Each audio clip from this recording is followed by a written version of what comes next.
અમદાવાદથી કરીએ જ્યાં કાયદો અને વ્યવસ્થાની સ્થિતિ જાણે કે કથળી રહી છે। શાહલામ વિસ્તારમાં ફાયરિંગ થયું છે। બે ભાઈઓ વચ્ચે જમીન વિવાદમાં ફાયરિંગ થયું હોવાનું સામે આવ્યું। કોર્પોરેટર તસ્લીમ આલમ અને તેના પુત્રો પર ફાયરિંગ થયું છે। તસ્લીમ આલમના ભાઈ લકી આલમે ફાયરિંગ કર્યું છે। ઇજાગ્રસ્તોને સારવાર અર્થે એલજી હોસ્પિટલ લઈ જવામાં આવ્યા છે। ઇસનપુર પોલીસે આ સમગ્ર મામલે તપાસ હાથ ધરી છે। શાહ આલમ દરગાહ પાછળ આવેલી જે જમીન છે આ અંગે વિવાદ ચાલી રહ્યો છે અને આ જ વિવાદમાં ફાયરિંગનો બનાવ બન્યો છે। બે ભાઈઓ જમીનને લઈ ઝઘડો કર્યો। કાઉન્સિલર તસ્લીમ આલમના ભાઈ લકી આલમે ફાયરિંગ કર્યું છે। 3 થી 4 રાઉન્ડ ફાયરિંગ કર્યું છે। બહેરામપુરાના કાઉન્સિલર એવા તસ્લીમ આલમ તિલમજી અને તેના પુત્રો પર ફાયરિંગ કરાયું છે। ઇજાગ્રસ્તોને એલજી હોસ્પિટલ ખસેડવામાં આવ્યા છે અને હાલ ઇસનપુર પોલીસ પણ ઘટના સ્થળે પહોંચી છે અને તપાસ હાથ ધરવામાં આવી છે। અમદાવાદના શાહ આલમ વિસ્તારમાં જમીન વિવાદને લઈ ફાયરિંગ થયું છે। બે ભાઈઓ વચ્ચે જમીન વિવાદને લઈ ફાયર થયું છે અને હવે ઇસનપુર પોલીસની ટીમ ઘટના સ્થળે પહોંચી છે અને આ અંગે તપાસ હાથ ધરાઈ છે। સમાચારમાં આગળ વાત કરીએ તો રાજ્યમાં વાતાવરણમાં પલટો આવવાનો છે। હવામાન વિભાગના હવામાન નિષ્ણાંત એવા અંબાલાલ પટેલે આગાહી કરી છે, જેમાં કહેવાયું છે કે ઉત્તર ગુજરાત અને કચ્છમાં હળવો વરસાદ વરસશે। અંબાલાલ પટેલ મુજબ 19 ફેબ્રુઆરીથી 3 દિવસ ભારે પવન ફૂંકાશે। શિવરાત્રીમાં રાજ્યના કેટલાક ભાગોમાં ઠંડા પવન ફૂંકાશે તથા રાજ્યમાં ફરી એકવાર 22 થી 24 ફેબ્રુઆરી ઠંડી પડશે। આ વખતે શિયાળુ ઋતુનો એક મજબૂત પશ્ચિમી વિક્ષેપ આગામી 48 કલાકમાં જોવા મળશે।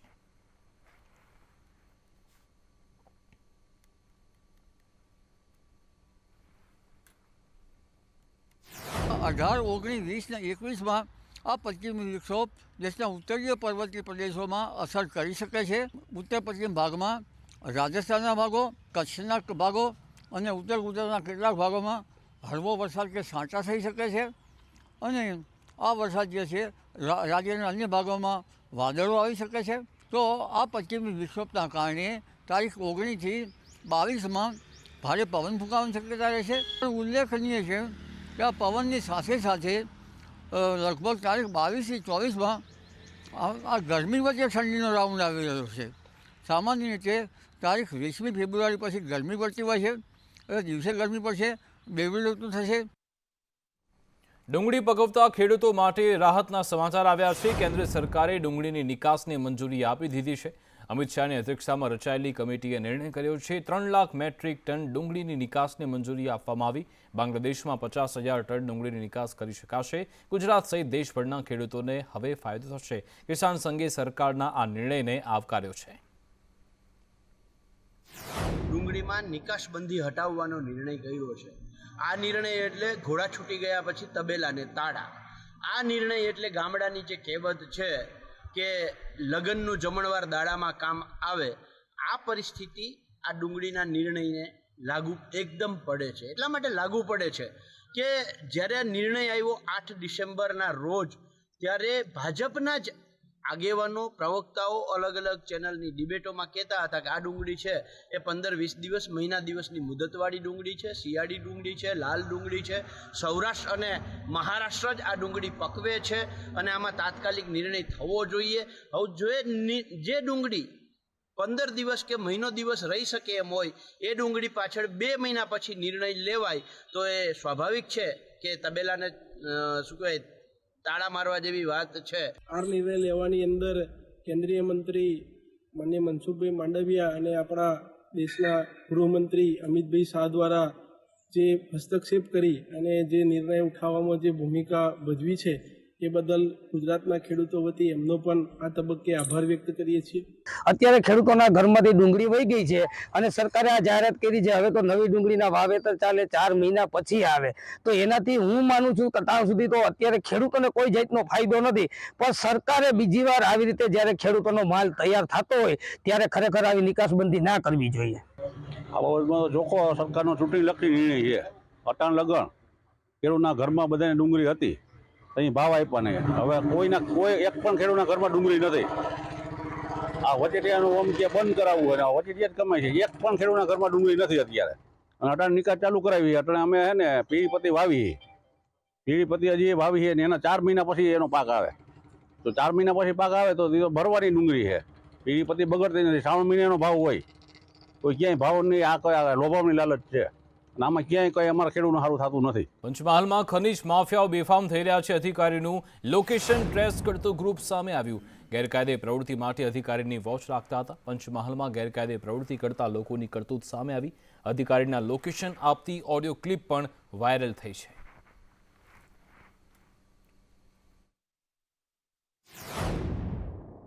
દાદાની ગાડી, એસડીએમની ગાડી અને કલેક્ટર સાહેબની ગાડી, બધી ગાડીઓ ખંડેવાર સ્કૂલ પર ઊભી છે. કાલાલના દાદાની ગાડી, એસડીએમની ગાડી અને કલેક્ટર સાહેબની ગાડી, બધી ગાડીઓ ખંડેવાર સ્કૂલ પર ઊભી છે. 14 તારીખે સાંજે કાલોલ તાલુકાના ખંડેલાવ ગામની અંદર કલેક્ટર સાહેબની અધ્યક્ષતામાં રાત્રિ સભાનું આયોજન હતું. તો એમાં કલેક્ટર સાહેબ મારું વાહનો જે છે એ ત્યાં રાત્રિ સભામાં ગયા હતા.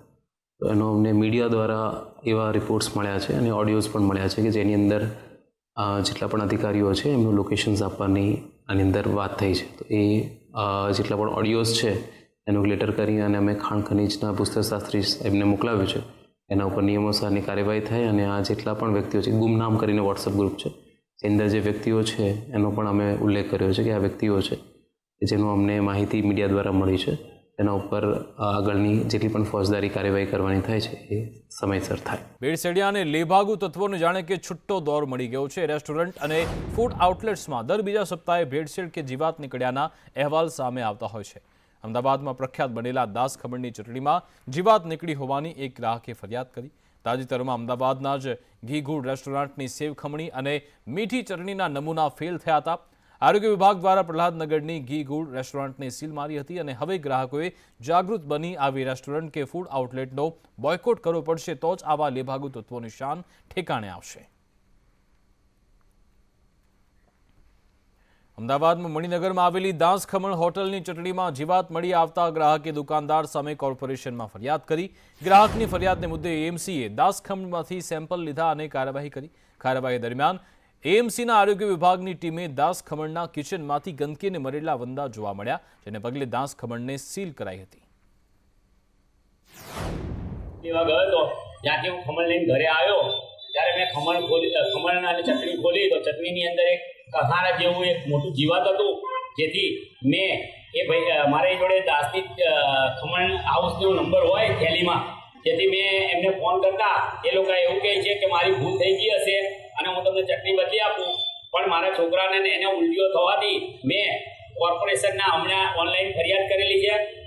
તથા હું અત્યારે એમની દુકાને જઈ રહ્યો છું અને હું મણિનગર પોલીસ સ્ટેશનમાં બી આની લેખિત અરજી આપવાનો છું.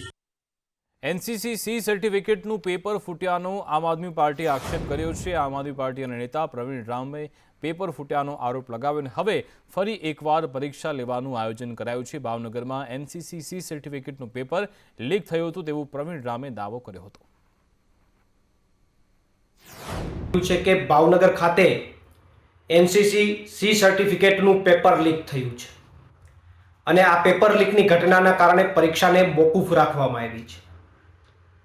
ગુજરાતની આ ભાજપ સરકારમાં વારંવાર જે પેપરો લીક થઈ રહ્યા છે એ ઘટનાને જોતા એવું લાગે છે કે આ ભાજપની સરકારને પેપર લીકનું વ્યસન થઈ ગયું હોય એવું લાગે છે.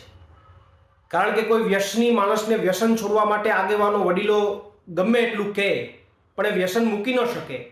એમાં ભાજપની સરકારને ગુજરાતના યુવાનો, વડીલો, સમાજો ગમે તેટલું કહે, ગમે તેટલી ટકોર કરે પણ એ આ પેપર લીકના વ્યસનને મૂકી ન શકતી હોય એવું. એએમસીની ઢીલી કામગીરી સામે કોંગ્રેસે વિરોધ નોંધાવ્યો. કોંગ્રેસ કાર્યકર્તાઓએ નોંધાવ્યો અનોખો વિરોધ.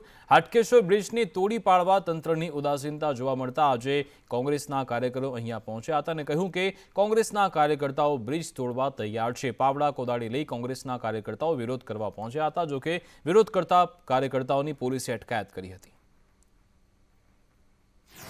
2022થી આ બ્રિજ બંધ છે. હવે વિચાર કરો કે એક દાડો કાઢવો તો અઘરો છે. એમ્બ્યુલન્સ અહીંયા ફસાઈ જાય છે, અનેક પ્રશ્નો છે, વેપારીઓને ધંધા રોજગાર ગુમાવી બેઠા છે, ટ્રાફિક સમસ્યા છે અને છતાં સરકાર મ્યુનિસિપલ કોર્પોરેશન જાગતી નથી. વારંવાર રજૂઆત એ કરે. એક સામાન્ય બ્રિજ જે 2022 છઠ્ઠા મહિનાથી એમને એમ પડ્યું છે. એની સામે કોઈ નજર નથી નાખતું, કોઈ જોવા નથી આવતું. આજે તમે જુઓ ટ્રાફિક સમસ્યા આખો દાડો રહે છે. અમદાવાદમાં આંતરરાષ્ટ્રીય કક્ષાનું સ્પોર્ટ્સ કોમ્પ્લેક્સ બનશે. નારણપુરામાં આંતરરાષ્ટ્રીય સ્પોર્ટ્સ કોમ્પ્લેક્સની કામગીરી શરૂ થઈ ગઈ છે. 2036માં ઓલિમ્પિક આ સ્પોર્ટ્સ કોમ્પ્લેક્સમાં યોજવા આયોજન થઈ રહ્યું છે. નારણપુરા સ્પોર્ટ્સ કોમ્પ્લેક્સમાં રમાય તેવો સરકારનો પ્લાન છે.